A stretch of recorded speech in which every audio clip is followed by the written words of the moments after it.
En esta ocasión estaremos entrando al capítulo 10 del libro de Mateo, donde estaremos hablando acerca de los discípulos del Maestro. Tal vez algunos de ustedes los conozcan, tal vez algunos no. Si no conocen los nombres de los discípulos del Señor, esta puede ser una oportunidad para que los conozcan. Cada uno de ellos fueron seleccionados por Jesús para la obra del ministerio. Amados hermanos, en esta ocasión vamos a continuar con el capítulo 10 del libro de Mateo.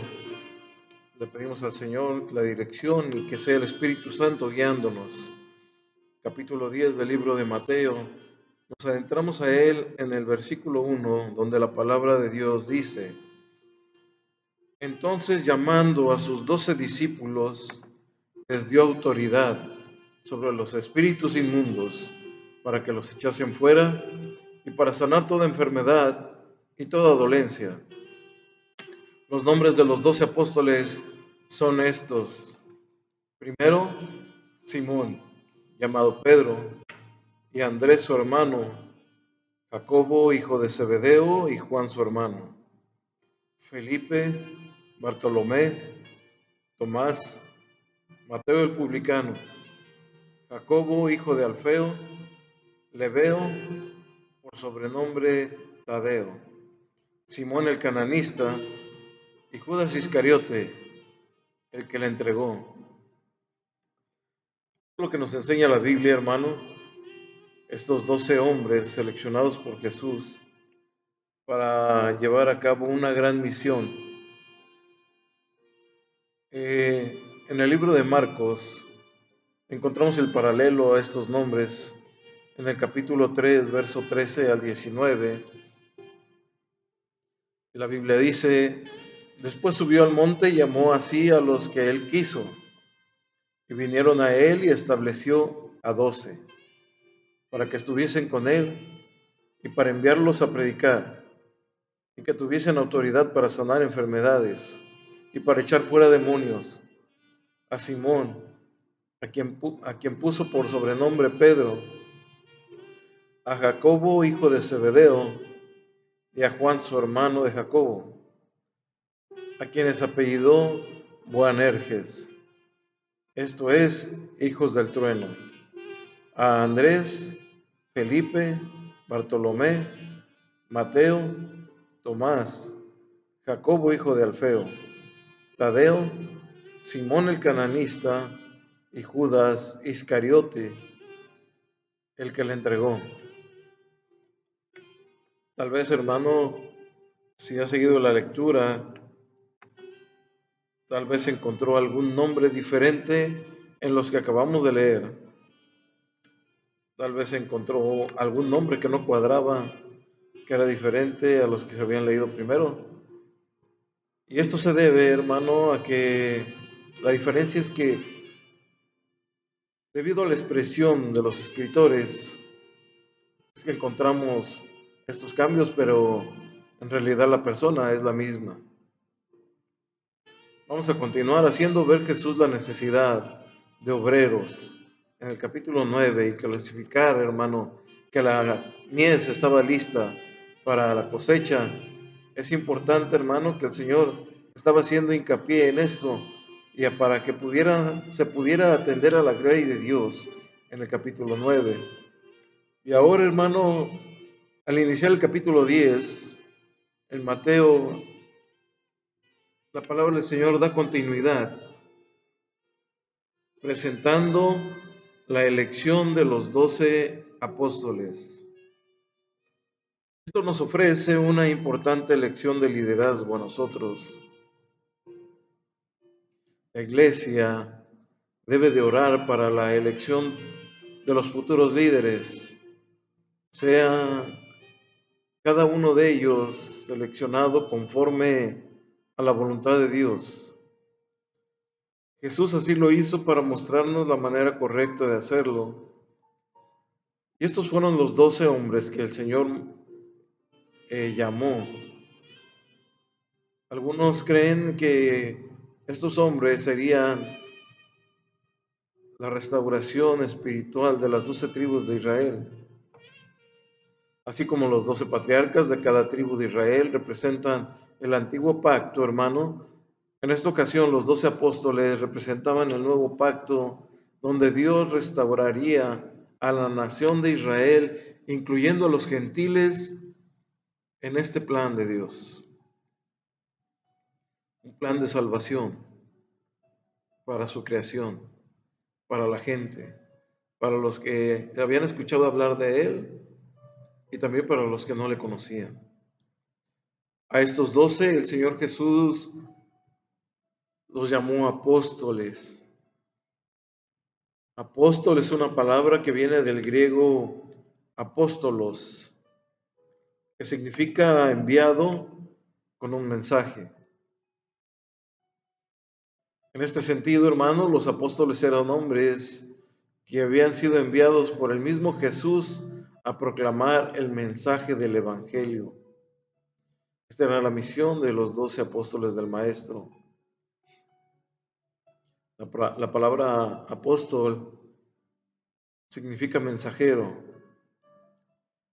Ellos eran los mensajeros del Señor Jesucristo, enviados a proclamar su reino. Dice la palabra del Señor que Cristo les dio poder para sanar toda clase de enfermedades. Estos 12 iban a caminar juntos, iban a andar juntos, iban a cumplir juntos una misión. En la gracia del Evangelio, hermano, hay un bálsamo para cada llaga.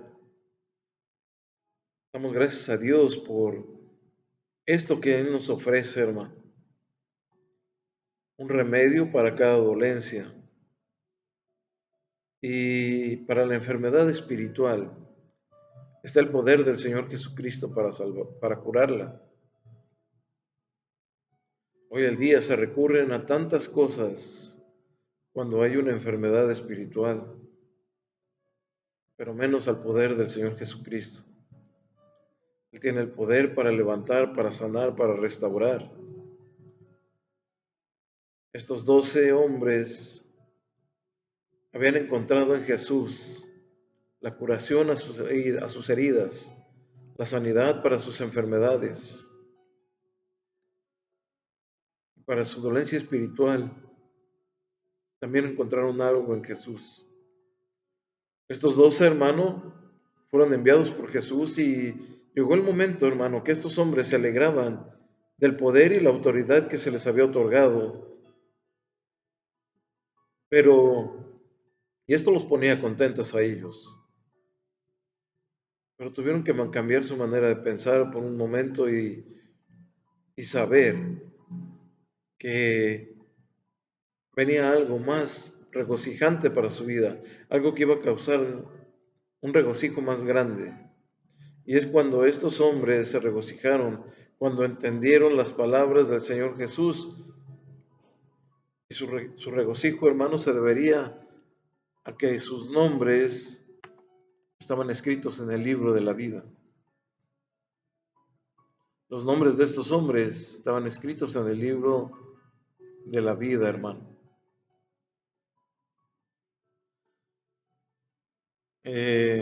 Mientras los hombres más altos, más poderosos, más grandes de la tierra estaban enterrados en el polvo, estaban en el olvido, los nombres de estos hombres estaban tomando vida primeramente. Estaban siendo renovados, restaurados, fortalecidos. Estos 12 se alegraban del poder y la autoridad otorgada, pero más se regocijaron cuando el Señor les dijo: regocijaos, porque su nombre está escrito en el libro de la vida. Ellos se alegraron tanto. Amados hermanos, el Señor Jesús los escogió a ellos. Es importante, hermanos, saber que en Israel los estudiantes no escogen a su maestro, sino viceversa. El rabino es quien llega a sus discípulos y él los selecciona. Jesús escogió a 12 hombres para formar su círculo íntimo, un círculo selecto de discípulos. 12 solamente de una multitud que pudo haber estado siguiendo al Maestro. Jesús no seleccionó, hermano, a personas religiosas, no seleccionó a personas estudiadas, sino que escogió gente común, gente con diferentes oficios, y aunque la Biblia solamente nos nombra algunos, entre ellos había pescadores como Pedro, Andrés, Jacobo y Juan. También había un recaudador de impuestos llamado Mateo. También nos encontramos, hermano, aquí que había un celote, a quien es nombrado como Simón el cananista o como Simón el celote. Este hombre, hermano, era un rebelde contra Roma. Pertenecía al grupo de los celosos, por eso viene de ahí su nombre de celote. Pertenecía al grupo de los celosos por Israel, por el pueblo de Dios. Eran celosos, hermano, y tenían un celo de el imperio que lo estaba conquistando, el imperio romano. Eran rebeldes contra Roma. Así que este hombre, hermano, era un rebelde contra esa nación que los tenía cautivos, que los tenía bajo su régimen. Simón el celote, rebelde contra Roma, pero son de los pocos que nombra la Biblia que tenían algún oficio, se estaban dedicando a algo, pero todos ellos tenían algo en común, hermano. Todos y absolutamente todos tuvieron algo en común en cuanto al Señor Jesús les hizo el llamado. Todos ellos, hermano, lo dejaron todo para seguir de cerca a Jesús. Discípulo en hebreo es talmid, que también se puede traducir como estudiante. El talmid o el estudiante es un aprendiz del maestro. Es decir, no solo estudiaba la doctrina del maestro, sino que observaba la vida de su maestro y lo imitaba. Estos, hermano, eran los discípulos, los seguidores. En el estudio anterior, hermano, anticipamos que debido a la oposición de los líderes religiosos de Israel, los enfrentamientos contra el Señor Jesucristo iban a ser más frecuentes. El Señor llegó el momento en que tuvo que establecer un cambio de estrategia.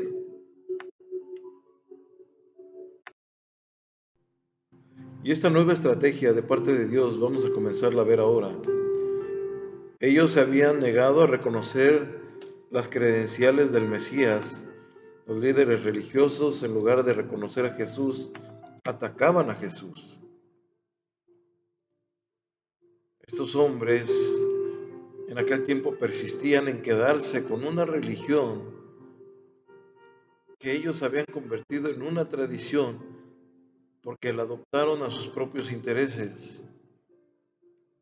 Y es algo que Dios ya no quería, hermano. Ya no quiso sacrificios humanos. Ya no quiso tener mercaderes en el templo. Él vino a hacer una restauración de las cosas por medio de Jesús.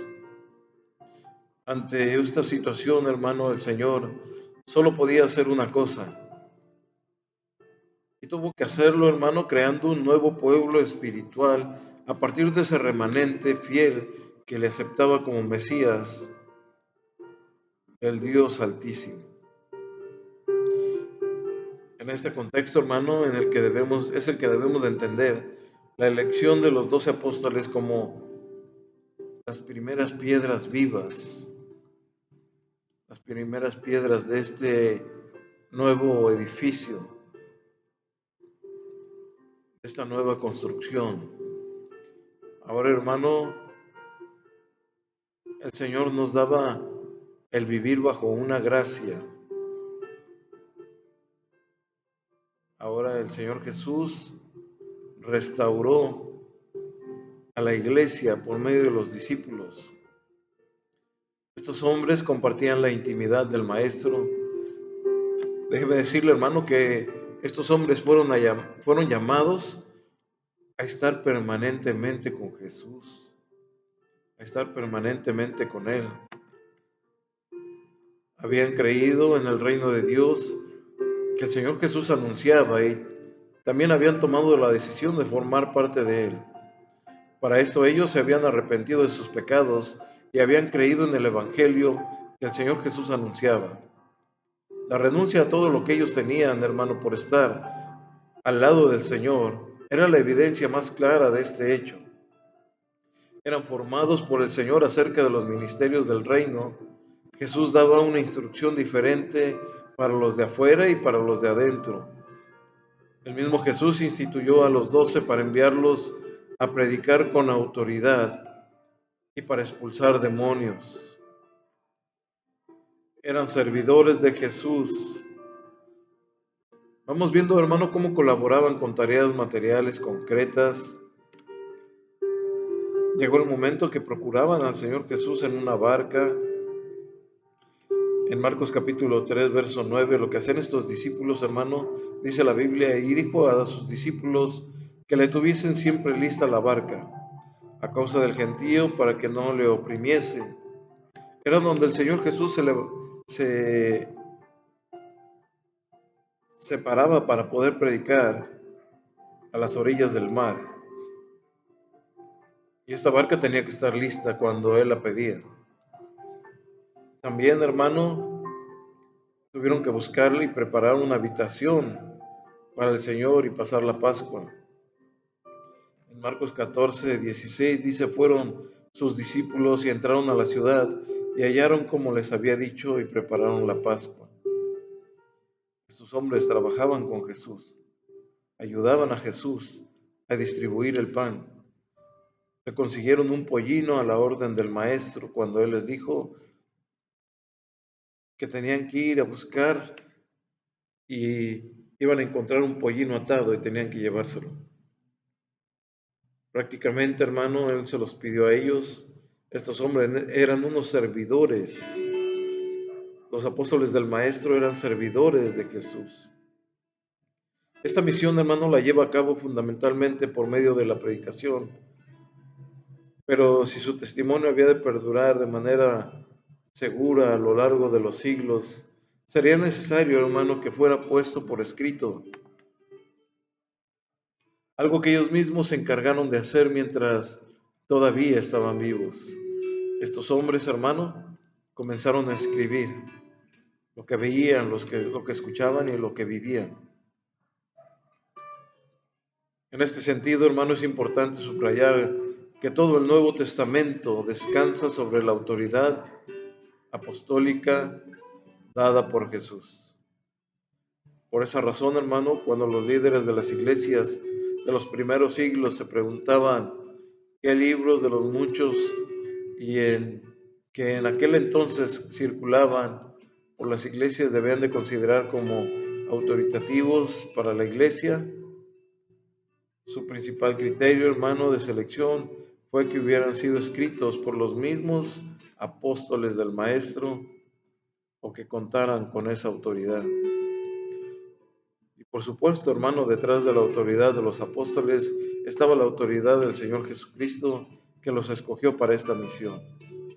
Recordemos también que cuando el Señor Jesucristo estaba con estos 12 en el aposento alto, en la última noche antes de morir, Él les dijo que para llevar a cabo este importante encargo serían capacitados, pero ahora en esta ocasión por el Espíritu Santo. Estos 12, hermano, tenían que ser capacitados por el Espíritu de Dios. Aunque sabemos hasta el día de hoy que hubo uno de ellos que lo traicionó, pero la palabra de Dios se tenía que cumplir. En Juan capítulo 14, verso 26 dice, mas el Consolador, el Espíritu Santo, a quien el Padre enviará en mi nombre, Él os enseñará todas las cosas y os recordará todo lo que yo os he dicho. En este sentido, hermano, ellos habían de ser el fundamento humano de la iglesia, que se edifica sobre la piedra angular que es el Señor Jesucristo. Estos hombres, hermano, debieron ser ese fundamento o han sido ese fundamento gracias a los escritos, gracias a las enseñanzas puestas en estos evangelios e incluso en el libro de los Hechos. Es algo que Dios ya tenía preparado para nosotros. Cuando estos hombres, hermano, tomaron el papel y la pluma para comenzar a escribir, estaban, hermano, dejándonos a nosotros una herencia, un legado que son los evangelios. Algo, hermano, que nos lleva o nos enfoca al Señor Jesucristo. Continuamos en Efesios capítulo 2, verso 20. Dice, edificado sobre el fundamento de los apóstoles y profetas, siendo la principal piedra del ángulo Jesucristo mismo. En Apocalipsis 21, 14 dice, y el muro de la ciudad tenía 12 cimientos, y sobre ellos los 12 nombres de los 12 apóstoles del Cordero. De estos hechos, hermanos, reducimos que no puede haber más apóstoles en este sentido, limitando en lo que estos hombres eran 12. La razón más evidente es que ninguna persona en la actualidad puede cumplir con los requisitos que ellos cumplían. Recordemos que después de que Judas se suicidó, los apóstoles reunidos entendieron, hermano, que este hecho había sido profetizado por las escrituras en el Antiguo Testamento y también vinieron, hermano, vieron ahí el mandato de que debería ser sustituido por otro. Eso es la palabra, lo que la palabra del Señor nos enseña, que Judas Iscariote, quien se quitó la vida, hermano, quien traicionó al maestro, iba a ser destituido de ese grupo de 12 por una persona más. La palabra del Señor dice, tome otro su oficio. Hechos capítulo 1, verso 20 dice, porque está escrito en el libro de los Salmos, sea hecha desierta su habitación y no haya quien muera en ella y tome otro su oficio. Hermanos, lo que estamos hablando acerca de los apóstoles del Señor es algo importante conocerlos. ¿Qué es lo que hicieron? ¿Qué es lo que hacían antes? ¿Qué es lo que hicieron con el maestro? ¿Y qué es lo que hicieron después de estar con el maestro? 12 hombres escogidos por Dios, quien uno de ellos tuvo que ser sustituido, Judas, por haber traicionado al maestro, y en su lugar llegó un hombre llamado Matías. Vamos a continuar en un siguiente video hablando de estos hombres y la continuación del capítulo 10 del libro de Mateo. Que Dios les bendiga.